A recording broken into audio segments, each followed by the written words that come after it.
Bismillahirrahmanirrahim. Allahu la ilaha illa huwal hayyul qayyum. Assalamualaikum warahmatullahi wabarakatuh. Alhamdulillah wassalatu wassalamu ala Rasulillah wa ala alihi wa sahbihi wa mawalah wa la hawla wa la quwata illa billahi wa ba'du.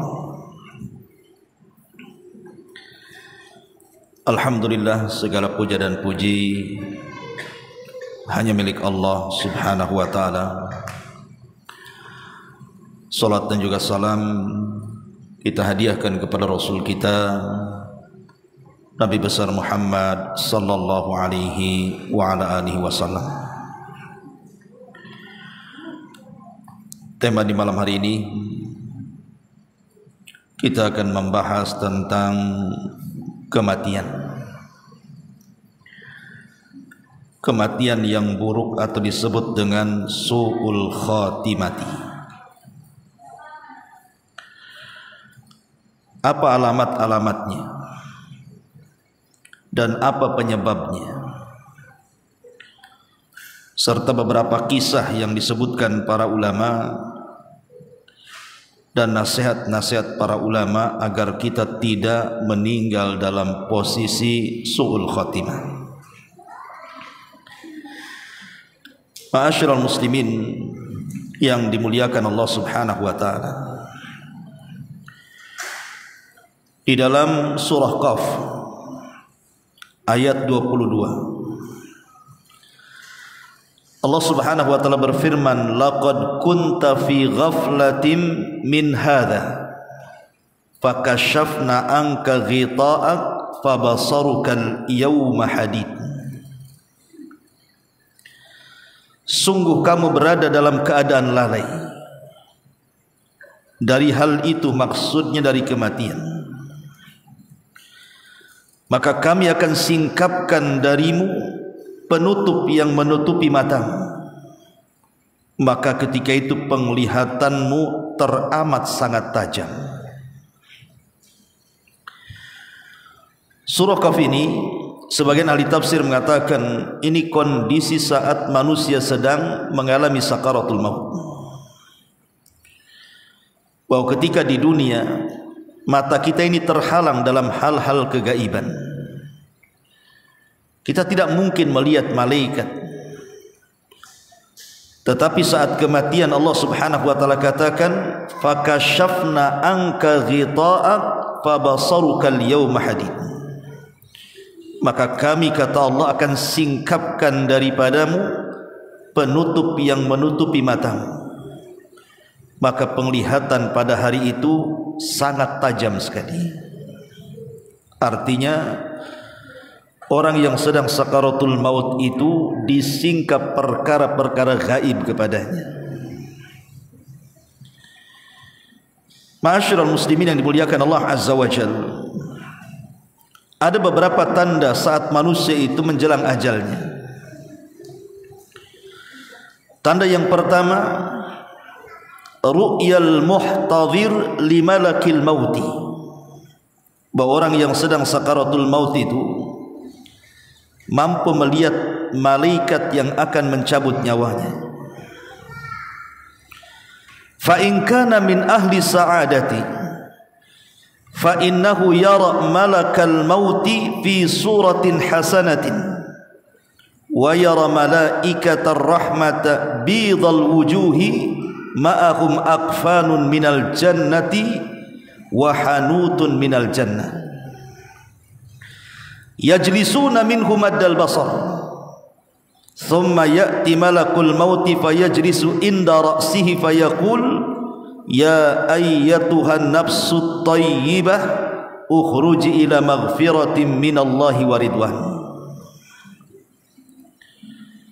Jadi yang pertama, tanda-tanda orang itu menjelang ajal, dia sanggup melihat malaikat maut.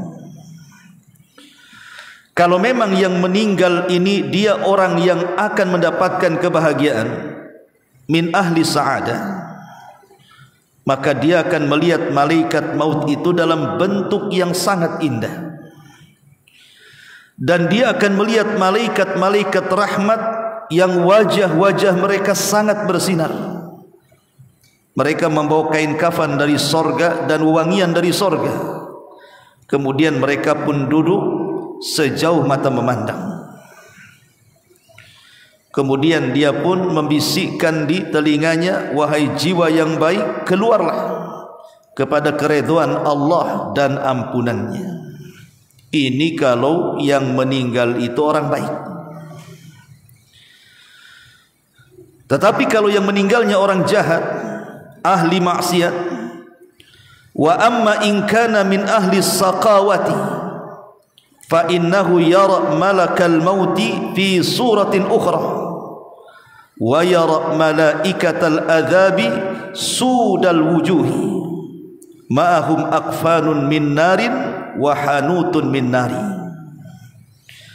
thumma ya'ti malakul mauti wa yajlisu inda ra'si wa yubashshiruhu bi sakhatillahi wa ghadabi fayaqul ukhruji ayyatuhan nafsul khabithah abshiri bi sakhatim minallahi wa ghadabi.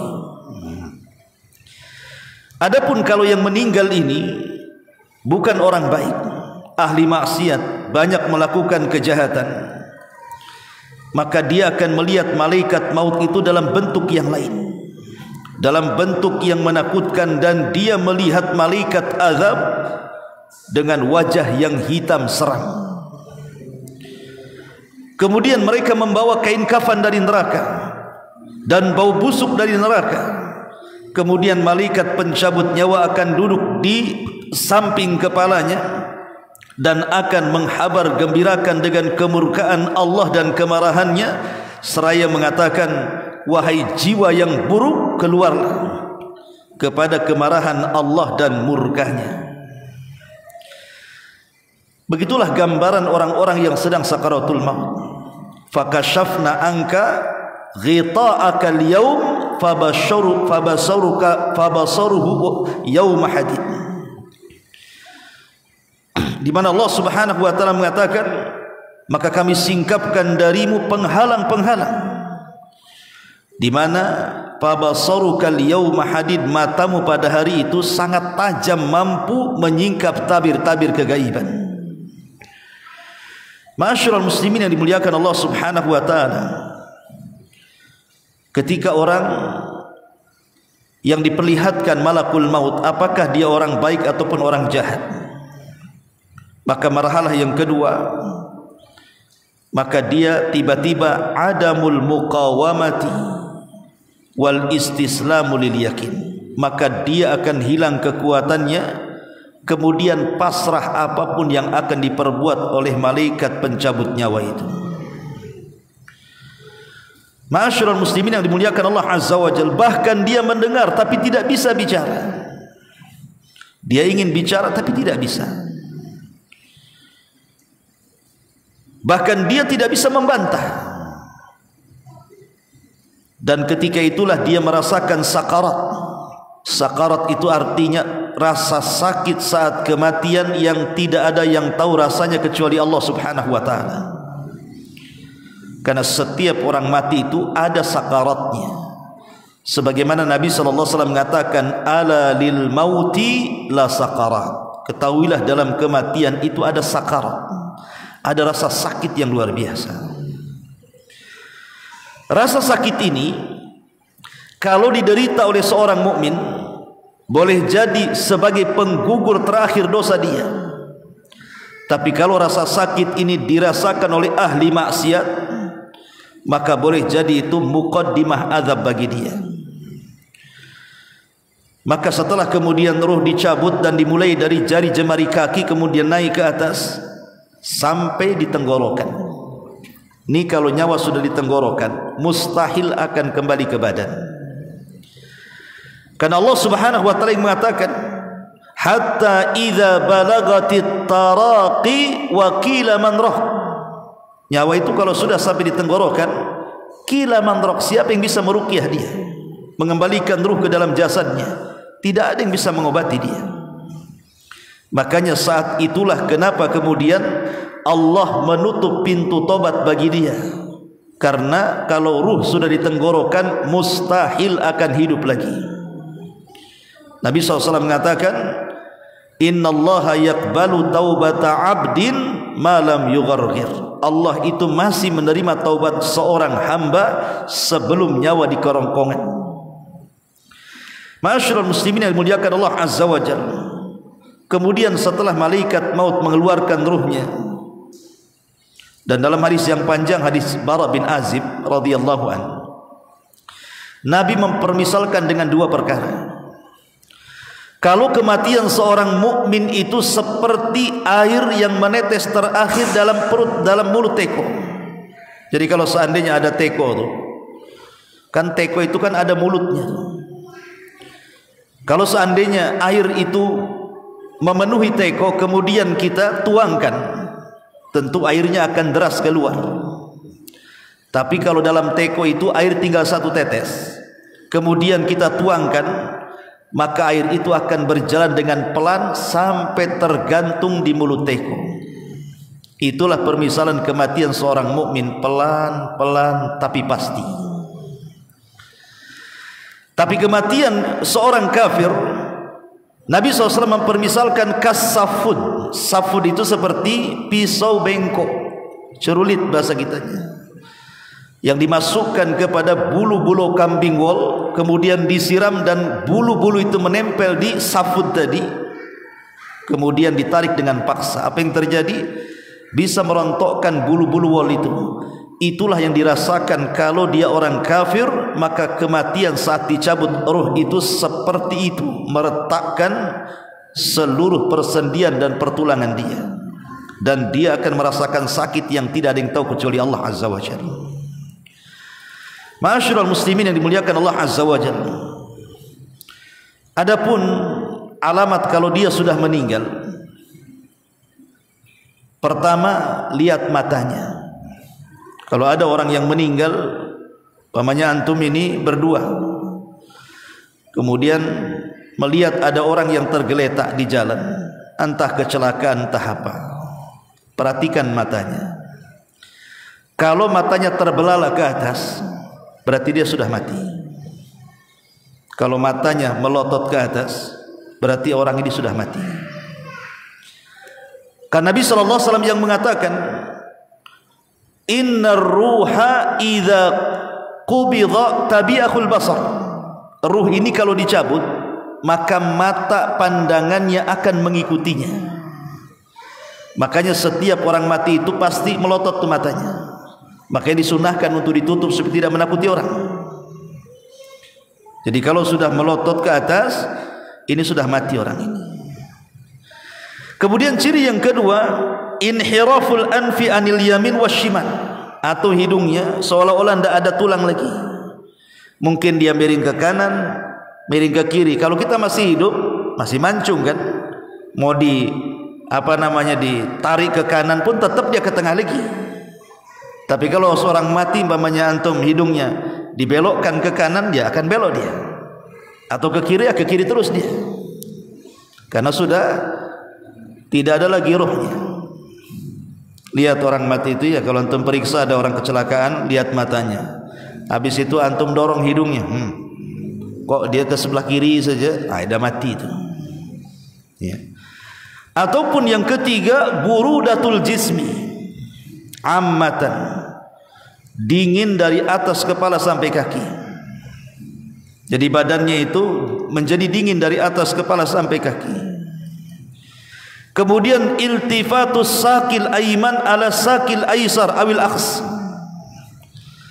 ataupun kemudian merapat antara betis kiri dan betis kanan. Ini kalau sudah merapat tidak bisa diegangkan atau bahasanya, itu berarti sudah mati itu. Nah, ini ciri-ciri orang mati. Kemudian sukunul qalbi. Sukunul qalbi itu sudah tidak ada lagi detak jantung dari jantungnya, raba sininya. Antum tempelkan telinganya di jantungnya tuh. ada enggak detak-detaknya itu. Ya, ini memastikan bahwa ini orang ini mati. Matanya terbelalak, kemudian hidungnya bisa jatuh ke kiri atau ke kanan, kemudian betisnya merapat, kemudian merasa dingin dari atas kepala sampai kaki, kemudian berhenti detak jantungnya. Ini mendeteksi orang mati namanya. Ya. Ma'asyiral muslimin yang dimuliakan Allah Azza wa Jalla. Lalu apa yang antum harus lakukan? Pertama, ighmadul ainaihi, segera tutup matanya. Diginikan, tutup matanya, biar dia jangan terbelalak lagi. Yang kedua, iqfalul fam, kalau mulutnya nganga cepat dirapatkan. Takut ada hewan-hewan, ada lalat-lalat, ada binatang-binatang yang masuk. Kita harus menghormati orang yang mati sebagaimana kita hormati orang hidup. Kemudian juga taghtiyatul jismi, tutup badannya. Mungkin kalau sekarang kan ada kain jarik, ditutup badannya. Kemudian juga al-israfi tajhizihi, kalau memang memungkinkan segera buat fardu kifayah, segerakan. Segerakan mandikan, segerakan kafankan, segerakan solatkan, segerakan kuburkan. Kenapa? Kalau dia orang baik, maka itu kebaikan bagi dia. Tapi kalau orang jahat kemudian ditelat-telatkan, dikuburkan, itu sama dengan meletakkan kejahatan dalam rumahnya. Makanya Rasul mengatakan asri'u bil janazah, segerakan memfardu kifayahkan jenazah itu. Ma'asyiral muslimin yang dimuliakan Allah Azza wa Jalla. Kemudian juga talyinul mafasid, berusaha untuk melembutkan persendian-persendiannya dengan cara apa? Ya dengan cara dimandikan tadi. Makanya kalau bisa, kalau orang baru mati itu dimandikan biasanya enak. Kenapa? Karena masih lentur. Tapi si jasad ini kalau sudah semalam, itu dia tegang dia. Sehingga kadang-kadang kita ini mau menggerakkan tangan saja kaku, sehingga akan sulit pemandian. Makanya minimalnya jenazah itu kalau sudah meninggal, kenapa harus menunggu saudaranya kadang-kadang 1 hari 1 malam? Apa manfaatnya coba? Enggak ada manfaatnya. Manfaat dia adalah berdoa untuk si mayat, bukan menunggu si mayat. Ma'asyiral muslimin yang dimuliakan Allah Azza wa Jalla, baru setelah kemudian selesai dimandikan, selesai dikafankan, disolatkan, kemudian dikuburkan, maka tanya apakah si mayat ini punya hutang. Tanya kepada keluarganya, punya hutang kepada Allah atau tidak. Mungkin dia pernah jima di bulan Ramadan siang-siang hari sehingga dia kena kafarah, atau pernah bernazar, atau pernah berwasiat, karena hutang kepada Allah lebih berat dibayar dibandingkan hutang kepada makhluk. Kalau tidak ada hutang dengan Allah, hutang dengan makhluk, tanyakan pernah pinjam uang tidak? Kalau pernah, kembalikan dari harta warisnya. Dari harta warisnya ya, sebelum dibagi menjadi ahli waris, keluarkan untuk acara jenazah, entah beli kubur, beli kafan, dan begitu seterusnya. Lah ini diantara adab setelah kematian. Ma'asyiral muslimin yang dimuliakan Allah Azza wa Jalla. Adapun alamat orang ini dikatakan mati baik secara singkat disebutkan di dalam hadis Muadz bin Jabal radhiyallahu anhu. Nabi SAW mengatakan, man kana akhiru kalamihi la ilaha illallah dakhala al-jannah. Siapa yang akhir ucapannya kalimat la ilaha illallah, maka dijamin masuk surga. Berarti tanda-tanda husnul khatimah, dia bisa mengucapkan kalimatut tauhid saat kematiannya. Kemudian hadis yang kedua, Nabi SAW mengatakan, mautul mu'min bi arakil jabin. Kematian seorang mukmin itu ada keringat di dahinya, walaupun di musim dingin. Kalau nampak ada keringat di dahi sini, berarti ini mati baik. Ini husnul khatimah. Kemudian yang ketiga, Nabi SAW mengatakan dalam hadis Abdullah bin Amr bin As radhiyallahu an, ma min muslim yamutu yaumal jum'ati aw lailatal jum'ati illa waqahu Allahu fitnatal qabri. Tidaklah seorang mukmin meninggal dunia pada hari Jumat atau di malam Jumat kecuali Allah akan hindarkan dari fitnah kubur.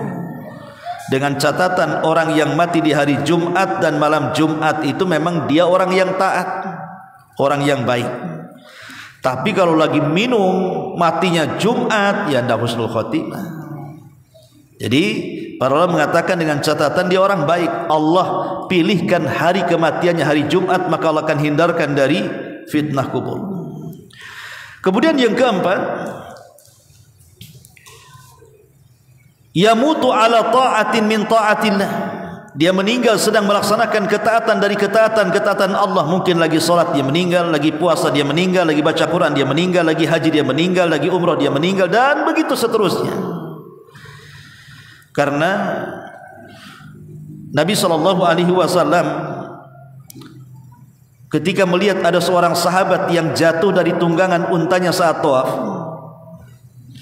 maka Nabi SAW mengatakan, kuburkan dia dengan kain ihramnya, karena dia akan dibangkitkan di hadapan Allah mulabbiyan, dengan mengucapkan labbaik Allahumma labbaik. Menunjukkan bahwa orang yang mati dalam ketaatan itu mereka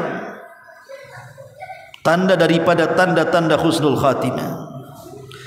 Atau karena kebaikannya dipuji manusia.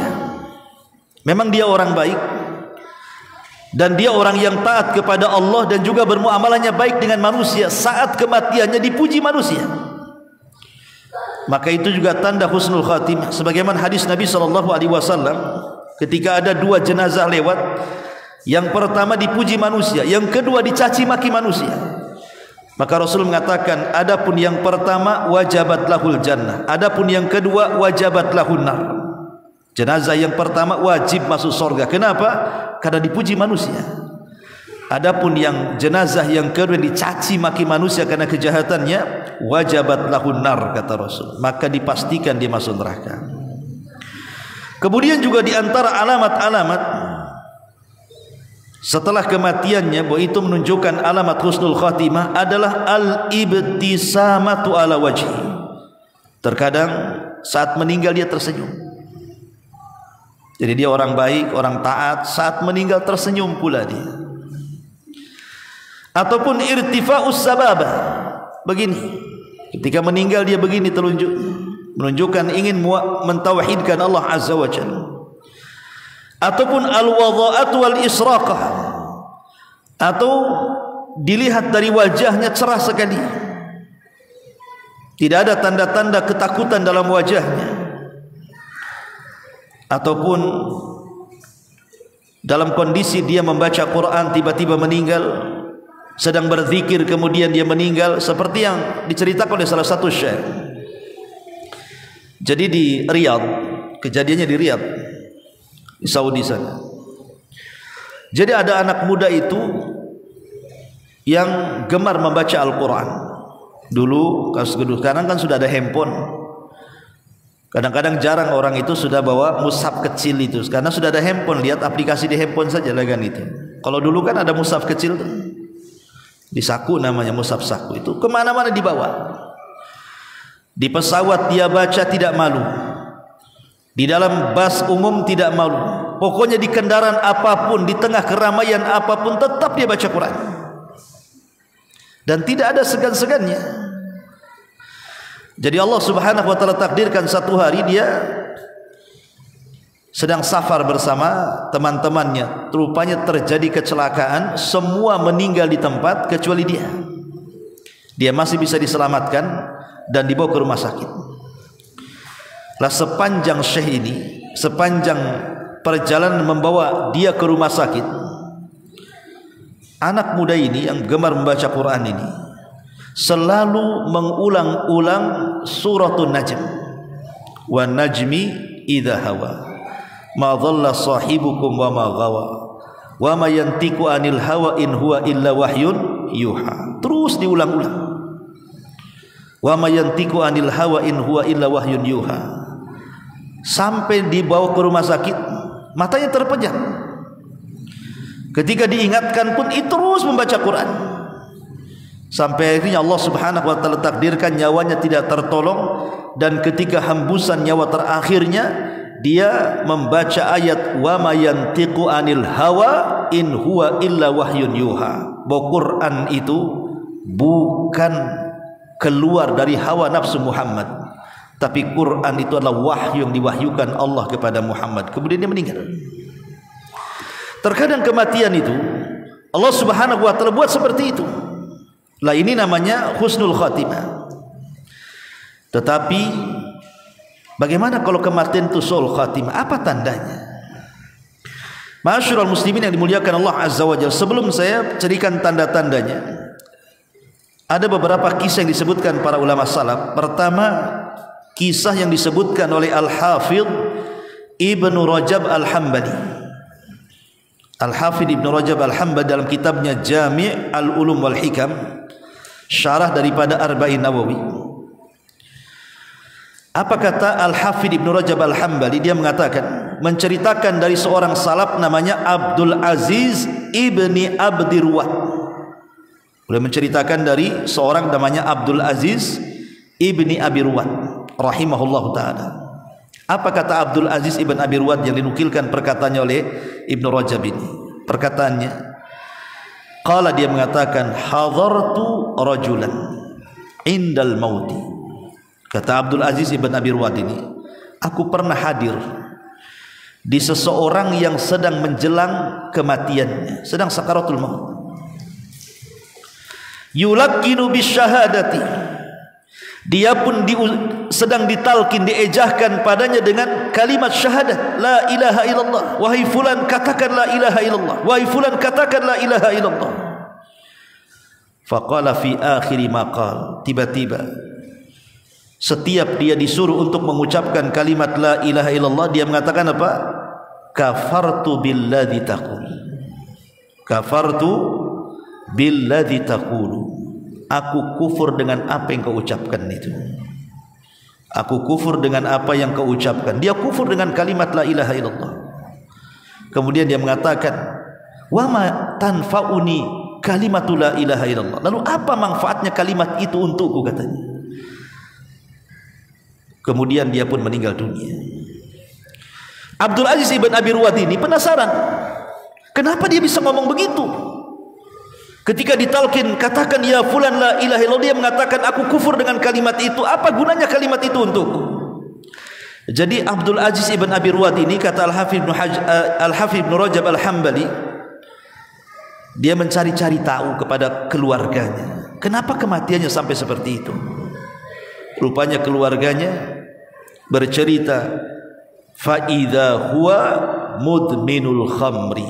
Rupanya semasa hidupnya dia itu gemar minum minuman keras, gemar narkoba, minuman keras. Rupanya Allah buat kematiannya seperti itu. Naudzubillah. Ini namanya su'ul khatimah. Ini kisah yang pertama disebutkan oleh Al-Hafidh Ibnu Rajab Al-Hambali. Kemudian juga disebutkan oleh Syekh Abdul Rahim dalam sebuah tulisan beliau, Al-Khawfu min Su'il Khatimah. Syekh Abdul Rahim At-Tahan dalam muhadarahnya ketika menjelaskan tentang takutnya seseorang itu dari buruk akhir perjalanan hidupnya, beliau menceritakan, satu hari terjadi kejadian luar biasa di sebuah kota Qasim. Ini kejadian di Qasim ya, masih di Saudi sana, di Qasim. Jadi terjadi hadisah, ya tabrakan atau apa gitu ya, hadisah itu ya, kecelakaan. Rupanya dalam mobil yang kecelakaan itu ada seorang laki-laki, dia dalam kondisi nazar. Dalam kondisi nazar artinya dalam kondisi sedang sakaratul maut. Kemudian teman-temannya membawa dia ke masjid. Kebetulan di situ ada masjid di pinggir jalan. Jadi dibuat pertolonganlah sesaat, diambil dari tempat kecelakaan karena ada masjid di situ, dibawa ke masjid itu jasadnya itu, dan dia sedang sakaratul maut. Kemudian orang-orang pun berusaha untuk mentalkin dia. Wahai fulan, katakan la ilaha illallah, la ilaha illallah. Tapi apa yang terjadi? Dia mengatakan na'udzubillah minal khudlan. Na'udzubillah minal khudlan. Aku berlindung kepada Allah dari kehinaan dengan mengucapkan kalimat itu, katanya. Dia berlindung kepada Allah tidak mau mengucapkan kalimat itu karena kalimat itu kehinaan bagi dia. Na'udzubillah, ikhwan. Kita berlindung itu dari setan. Masa berlindung kepada Allah dari tauhid? Akhirnya kemudian orang-orang menggali-gali, kenapa orang ini sampai seperti itu? Menolak tauhid saat ditalkinkan detik-detik sakaratul maut itu. Rupanya dia orang yang tadi hubbus sukara, suka mabuk. Ya, orang yang suka mabuk, jadi ngelantur dia akhirnya jawabannya itu. Itulah bagaimana ahli maksiat, naudzubillah, sampai seperti itu.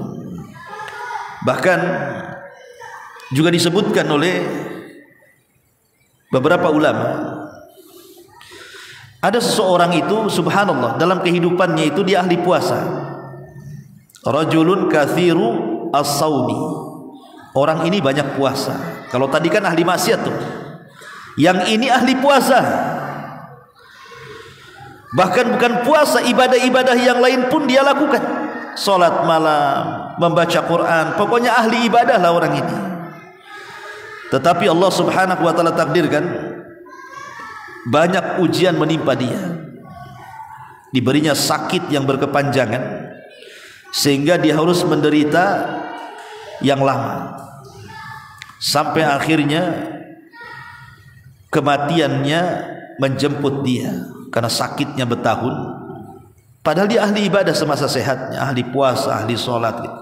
Tapi Allah uji sebelum kematiannya ditimpa penyakit sehingga lama terbaring dia. Saat detik wafatnya, kemudian orang-orang pun berusaha untuk mentalkin dia dengan kalimat la ilaha illallah. Katakan ya fulan kalimat la ilaha illallah. Apa kata dia? Ayu syai'in fi hadzal ibtila minal ma'na. In kana mautan fayujawwazu wa amma ta'dzib fa ayu syai'in maqsudu minhu thumma halak. Dia mengatakan pada awalnya falau a'tanil firdausu falau a'tani firdausu ma waffa bima yajri alayya. Awalnya dia mengatakan seperti ini, sekiranya dengan kematianku ini Allah hadiahkan aku dengan sorga firdaus, katanya, ini enggak sebanding dengan penderitaan yang aku derita. Lalu apa maksudnya Allah Subhanahu wa taala memberikan penderitaan itu kepadaku? Apa manfaatnya? Jadi setelah dia ngomel-ngomel seperti itu, seolah-olah menolak qada dan qadar Allah, akhirnya dia meninggal dunia. Meninggal dunia dalam kondisi menolak takdir Allah Subhanahu wa taala. Naudzubillah. Padahal dia ahli ibadah sebelumnya. Terkadang ikhwatu fiddin, kita tidak tahu akhir kehidupan kita seperti apa, karena Rasul yang mengatakan al-a'mal bi khawatimiha, amal itu ditentukan akhirnya. Terkadang awalnya baik, rupanya akhirnya pula jelek. Sehingga Rasul mengatakan ada orang itu yang antara dia dengan sorga itu tinggal satu hasta, tinggal melangkah saja. Rupanya dia pun mengamalkan amalan penduduk neraka, akhirnya dia pun masuk ke dalam neraka, padahal jarak dia dengan sorga tinggal satu hasta. Na'udzubillah. Ma'asyiral muslimin yang dimuliakan Allah Subhanahu wa taala. Kemudian juga Imam Ibnul Qayyim rahimahullahu taala juga menceritakan tentang kematian su'ul khatimah.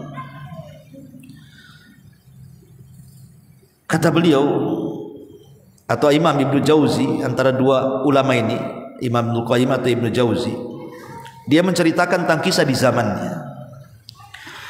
Jadi ada orang di zaman dia itu yang disibukkan dengan perniagaan kain dan dia lupa sholat. Jadi dia seorang penjual kain, penjual pakaian, celana, baju, pokoknya penjual kain lah. Tapi kalau datang waktu sholat dia tak mau ke masjid. Datang waktu zuhur ya tak ke masjid, datang waktu asar ya tak ke masjid. Pokoknya jualannya itu menjadikan dia lalai dari kehidupan dunia, dari ketaatan kepada Allah Subhanahu wa taala. Karena dia mengejar dunia. Jadi saat wafatnya, orang ini ditalkin dengan kalimat la ilaha illallah. Tapi di luar prediksi kita, dia tidak mengucapkan kalimat itu, justru mengucapkan kalimat-kalimat transaksi jual beli. Jadi sampai dia meninggal, yang keluar dari lisannya itu transaksi jual beli. Ah, jangan kau tawar segitu, harganya segini saja. Jangan tawar segitu, terlalu rendah, harganya segini saja. Itu yang diucapkan bolak-balik sampai dia mati. Bahkan juga di kitab yang sama dijelaskan ada orang hobi catur. Di zaman itu kan juga sudah ada catur itu. Makanya Rasul melarang tidak boleh main catur. Syatranji dalam bahasa Arab, tidak boleh. Jadi ada anak muda hobi catur sampai melupakan dan melalaikan ibadah dia. Konon katanya kalau menangan dalam catur berarti cerdas itu, karena catur itu mengasah otak. Dari mana Imam Syafi'i tak pernah catur jadi ulama, Imam Ahmad tak pernah catur jadi ulama. Kata siapa ngasah otak? Otak kalau diasah belajarlah, bukan main catur. Jadi karena hobinya main catur, tiba-tiba kemudian dia terserang penyakit, dan dengan itulah kematiannya. Saat ditalkin kul ya fulan la ilaha illallah, apa yang keluar? Sekak. Itu pula yang keluar tuh. Sekak kak yang terakhir mati. Naudzubillah. Coba ya. Mati di atas sekak, ikhwan, bukan mati di atas la ilaha illallah. Sul khatimah ya. Ini kisah-kisah nyata yang disebutkan para ulama, bahwa tidak mustahil orang itu ditampakkan sul khatimah oleh Allah Subhanahu wa taala. Boleh jadi dia tidak sanggup mengucapkan kalimat la ilaha illallah, boleh jadi mungkin seram wajahnya atau mengeluarkan bau atau apalah kan begitu. Terkadang dia menyanyi kemudian mati, kadang ketika mabuk dia mati, ketika melangkah ke tempat-tempat maksiat dia meninggal, ketika dia maksiat dia meninggal. Su'ul khatimah. Naudzubillah ya. Ma'asyiral muslimin yang dimuliakan Allah Azza wa Jalla, dan banyak lagi kisah-kisah yang disebutkan oleh para ulama. Ma'asyiral muslimin wal muslimat rahimani wa rahimakumullah. Lalu apa penyebabnya? Kenapa orang itu bisa mati sul khatimah itu? Apa sebabnya? Sebab yang pertama at-taswifu bitaubati. Jadi sebab yang pertama kenapa orang itu bisa mati dalam kondisi sul khatimah, karena at-taswib bitaubah. Apa taswib? Taswib itu dari kalimat saufa. Saufa itu artinya nanti. Jadi kalimat taswib itu kapan lu tobat? Nanti. Nantilah kalau umur saya sudah 30 tahun. Sudah 30 tahun kapan lu tobat? Nanti. Tanggung 40 tahun. Sudah 40 tahun kok enggak tobat-tobat? Nantilah kadong, tunggu 60 tahun. Nih lagu nanti-nanti ini kalau terus dilakukan oleh orang yang disuruh tobat itu, selamanya dia tidak akan tobat. Makanya kenapa ketika para ulama membahas penduduk neraka, kenapa orang kafir itu dikekalkan coba di neraka? Seolah-olah Allah tidak adil. Ada orang kafir nih umpamanya baru balik, usianya 15 tahun. Otomatis 15 tahun kan sudah dibebani syariat tuh. Baru setahun mati dia. Berarti karena dia kafir masuk neraka kan? Dosanya 1 tahun, di nerakanya selama-lamanya. Adilnya di mana? Harusnya kalau dia melakukan kekafiran 1 tahun, 1 tahun di neraka juga lah kan begitu. Masa kesalahan dia 1 tahun ditebus dengan dikekalkan di neraka selama-lamanya? Bagaimana jawabannya? Ulama mengatakan karena Allah itu maha tahu. Tahu kalau seandainya orang-orang kafir ini dikembalikan kembali dari neraka ke dunia, pasti mereka kafir lagi. Sebagaimana Allah mengatakan Lau ruddu la'adu limanuhu anhu. Kalau mereka dikembalikan dari neraka ke bumi, pasti kufur lagi. Logikanya seperti ini. Kapan antum tobat? Nantilah Ustaz, tunggu 40 tahun. Usia sudah 40 tahun Allah kabulkan tuh. Ada juga yang kemudian sebelum 40 tahun dia meninggal, tapi ada juga dikabulkan oleh Allah sampai 40 tahun. Kemudian kita katakan, dulu kamu usia 20 tahun, kalau sudah 40 tahun mau tobat. Sekarang sudah 40 tahun, kenapa kau tak tobat? Nantilah nunggu. Itulah sama dengan orang kafir yang masuk neraka. Dia janji, ya Allah, kembalikan kami ke dunia, katanya. Oke, Allah kembalikan ke dunia. Apakah menjamin setelah dia kembali ke dunia itu dia akan bertobat dan betul-betul taubatan nasuha? Belum tentu. Bisa jadi balik lagi kepada kekafirannya. Sama dengan orang yang bercita-cita ingin tobat 40 tahun sudah dikabulkan, sampai 40 tahun tak tobat-tobat juga, kan begitu. Itu logikanya seperti itu. Maka taswib ini bahaya. Menanti-nanti tobat ini bahaya, karena orang yang menanti-nanti tobat ini justru dia mati dalam kondisi masih menanti tobat, tidak tobat-tobat. Ya. Yang kedua, hubbul maksiati, senang dengan maksiat. Orang kalau senang dengan maksiat, maka dipastikan akan sulit untuk mendapatkan predikat husnul khotimah. Dipastikan dia sul khotimah kalau dia tidak segera meninggalkan maksiat. Kenapa? Karena Rasul yang mengatakan, yub'atsu kullu 'abdin 'ala ma mata 'alaihi. Manusia itu akan dibangkitkan sesuai dengan kebiasaan sebelum matinya.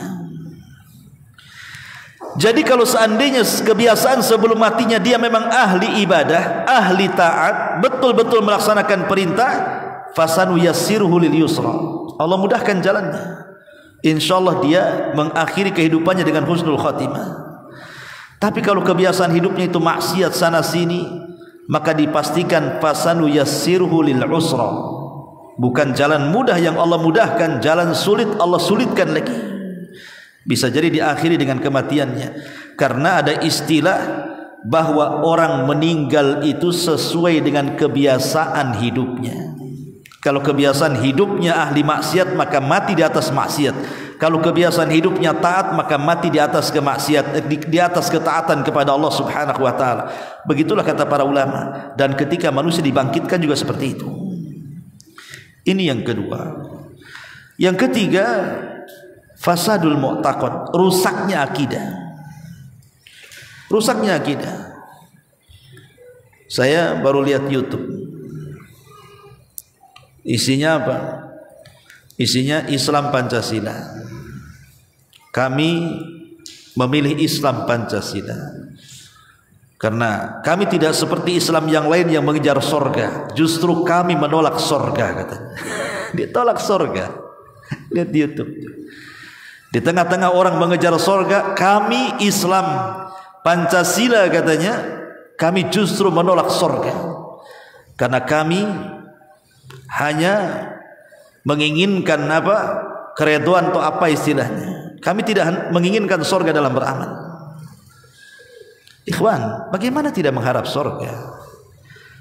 Nabi SAW yang mengatakan, idza sa'altumullaha fas'alul firdausa fa innahu a'lal jannah wa fawqahu arsyur rahman. Apabila engkau meminta sorga, mintalah sorga yang paling tinggi, sorga firdaus. Hadis ini menunjukkan apa? Kita disuruh minta sorga. Kita disuruh minta sorga, mengharap supaya kita masuk sorga. Bagaimana kemudian dia menolak sorga, kan gitu? Karena kami ini ibadah bukan mengharap sorga. Ya betul, memang ibadah kita mengharap Allah. Tapi Allah sendiri yang memerintahkan kita untuk dalam ibadah itu juga ada harapan mendapatkan sorga. Sebagaimana Allah cantumkan sendiri dalam Quran kisah siapa? Asiyah bintu Muzahim, istri Fir'aun. Saat dia dilemparkan oleh Fir'aun dari ketinggian kemudian mati, sebelum mati apa yang dikehendaki Asiyah bintu Muzahim dalam itu di Quran itu? Dia mengatakan apa? Rabbibnili indaka baitan fil jannah wa najjini min fir'auna wa amali wa najjini minal qaumidz zalimin. Ini ucapan istri Fir'aun. Dia mengatakan, ya Rabb kami, enggak masalah, aku korbankan semua, aku siap mati, tapi tolong bangunkan istana di sisimu di sorga. Jadi Al-Quran menghikayatkan tentang kisah Asiyah bintu Muzaim meminta istana di sorga. Kok kita tidak boleh minta sorga? Bukankah doa yang diajarkan Nabi SAW apa? Allahumma inas'alukal jannah. Ya Allah, kami meminta sorga. Kalau seandainya kita mengucapkan kalimat itu, maka sorga akan bicara, ya Allah, masukkan orang ini kepadaku. Sebagaimana kalau kita mengatakan wa na'udzubika minan nar, aku berlindung kepadamu ya Allah dari neraka, maka neraka akan bicara, ya Allah, jauhkan orang ini dariku, katanya. Mana orang tak minta sorga ini? Ini ajaran apa sebenarnya? Ma'asyiral muslimin yang dimuliakan Allah Subhanahu wa taala, belum lagi ada orang yang bersalawat di gereja. Coba, ceramah di gereja, sholawatan di gereja, baca Quran di gereja, macam-macam. Makin kesini tuh makin aneh ajaran-ajarannya. Kalau memang itu atas nama toleransi, Islam loh dengan tegas mengatakan lakum dinukum waliyadin. Kurang apa konsep ini? Agama kalian yakini dengan kalian, agama kami yakini. Ngapain dicampur adukan kayak rujak petis dan apa, nyampur adu di situ? Ini liberal namanya. Islam tidak pernah mengenal liberal. Islam itu adalah mentauhidkan Allah, hanya satu-satunya agama yang benar itu Islam. Tidak ada di luar Islam itu benar. Itulah ajaran yang benar. Mana dalilnya? Inna dina indallahil Islam. Wa man yabtaghi ghairal islami dinan falan yuqbala minhu wa huwa fil akhirati minal khasirin. Satu-satunya agama yang diridhai Allah itu Islam. Siapa yang mencari agama selain Islam, selain tertolak, rugi dia. Kurang tegas gimana sampai Rasul mengatakan, tidak ada satupun Yahudi ataupun Nasrani yang mendengar kedatanganku kemudian tidak beriman kepadaku illa kecuali dia akan masuk ke dalam jahannam. Pasrul, dan banyak dalil Quran dan Sunnah yang menunjukkan bahwa tidak semua agama itu benar. Yang benar itu cuma Islam. Karena ada orang yang mengatakan semua agama benar. Agama itu bagaikan jalan. Banyak jalan menuju Roma. Nanti juga kalau jalan dari sini sana sini, intinya sampai di Roma, katanya. Nanti juga begitu. Mungkin kamu dengan cara seperti ini, agama ini menuju sorga, yang ini dengan cara ini menuju sorga, yang ini dengan cara ini menuju, nanti sama-sama ketemu di sorga kok, katanya. La ilaha illallah. Beda kita dengan Nasrani, beda kita dengan Yahudi. Kita ini agama tauhid. Nasrani menuhankan Isa, menganggap Isa Tuhan, menganggap Isa satu di antara tiga Tuhan, dan menganggap Isa adalah anak Tuhan. Macam mana mau disamakan? Yahudi mengatakan Uzair anak Allah. Tidak ada itu. Maka ketika rusak akidah, kemudian dia meninggal su'ul khatimah. Maka ini ciri-cirinya. Ketika fasadul mu'taqad, keyakinan rusak, maka kalau dia meninggal, maka dia meninggal di atas su'ul khatimah. Ya. Masyarul muslimin yang dimuliakan Allah Azza wa Jalla, Islam itu cuma satu. Tidak ada Islam Pancasila. Nanti Islam NKRI lagi, apalagi nanti sebutannya. Islam ya Islam, selesai. Dan Islam mengatur bagaimana kita harus NKRI. Sudah ada ajarannya dalam Quran, dalam Sunnah itu. Kita tidak boleh memberontak, kita harus taat, dan begitu seterusnya. Sudah diatur semuanya. Masyarul muslimin yang dimuliakan Allah Azza wa Jalla. Kemudian yang nomor 4, mukhalafatul batin lidh zahir. Di mana batin menyelisih yang zahir, itulah orang munafik. Kalau mati di atas kemunafikan, su'ul khatimah.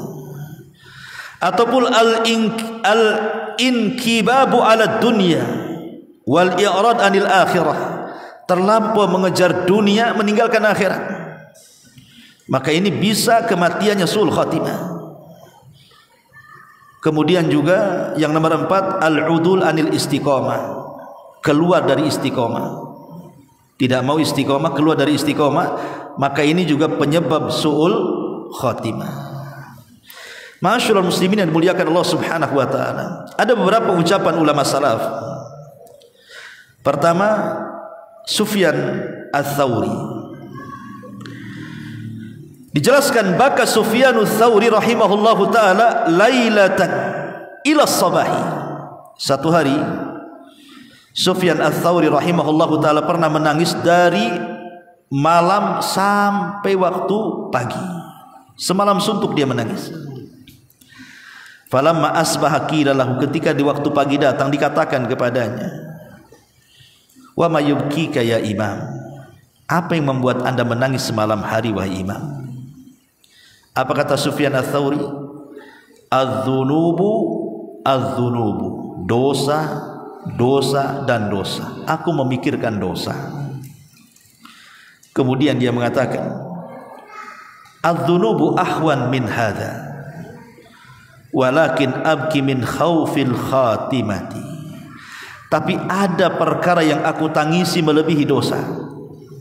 Kata Sufyan Ats-Tsauri, dengan memikirkan dosa saja aku sudah sedih, tapi ada perkara yang aku takutkan jauh dibandingkan dosa. Apa itu? Su'ul khatimah. Aku takut kalau Allah takdirkan aku mati, Allah akhiri kematianku dengan kematian yang buruk. Lihat bagaimana Sufyan Ats-Tsauri mengatakan seperti itu. Kemudian juga Imam Al-Ghazali rahimahullahu taala dia mengatakan, al-khatimatu ghairu ma'lumatin. Kata Imam Ghazali, akhir kehidupan manusia itu tidak tahu. Tidak ada yang tahu. Ghairu ma'lumah. Tidak ada yang tahu. Karena akhir kehidupan manusia itu Allah rahasiakan. Kenapa Allah rahasiakan? Supaya kita persiapan. Dan persiapan terbaik adalah watazawwadu fa inna khaira zadit taqwa. Berbekallah kalian karena sebaik-baik bekal adalah taqwa Allah azza wajalla. Bertakwa, melaksanakan perintah dan menjauhi larangan. Kemudian juga Al-Hafidz Ibnu Al-Jauzi rahimahullah taala mengatakan, lin nufusil khirati alamat. Salah satunya dia mengatakan al-ihtiqaru lil amal. Salah satu penyebab orang itu su'ul khatimah ketika dia meremehkan untuk melakukan amal saleh. Malas sholat, malas puasa, malas baca Quran, malas ke majelis ilmu, malas semuanya. Ya. Ihtiqar, meremehkan untuk beramal saleh. Ini juga salah satu pertanda su'ul khatimah. Kemudian juga Syekh Shalih Al-Fauzan hafizahullah tadi mengatakan al-a'mal bi khawatim. Amal itu ditentukan akhirnya. Fa innal insan la yaghtar bi amalihi wa in kana min aslahis salihin. Kata Syekh Shalih Fauzan, maka manusia jangan pernah bangga diri walaupun dia merasa paling soleh di antara semua orang soleh. Jangan sombong dengan amal soleh. Makanya ada istilah para ulama, buka'u al-mudhnib, tangisan orang-orang yang berbuat dosa karena menyesal dosanya, itu lebih baik min i'jab, daripada orang yang i'jab. I'jab itu artinya ta'ajub bi amalihi, dengan amalnya. Jadi orang yang melakukan dosa kemudian dia menangis karena menyesal, jauh lebih baik dibandingkan orang yang beramal soleh sepanjang hayatnya tapi dia ujub. Makanya Syekh Shalih Fauzan mengatakan apa? La yaghtar bi amalihi wa in kana min aslahi salihin. Jangan tertipu dengan amal soleh walaupun dia termasuk sesoleh-solehnya orang soleh. Bal yakhafu min su'il akibah. Kata Syekh Shalih Fauzan, bahkan dia harus takut Allah akhiri dengan akhir yang tidak baik. Ma'asyiral muslimin yang dimuliakan Allah Subhanahu wa taala.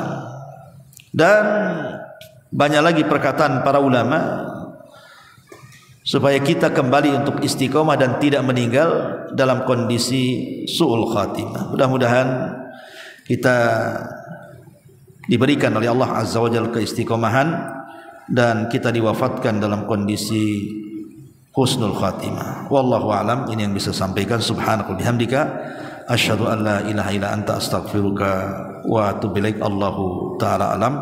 Assalamualaikum warahmatullahi wabarakatuh.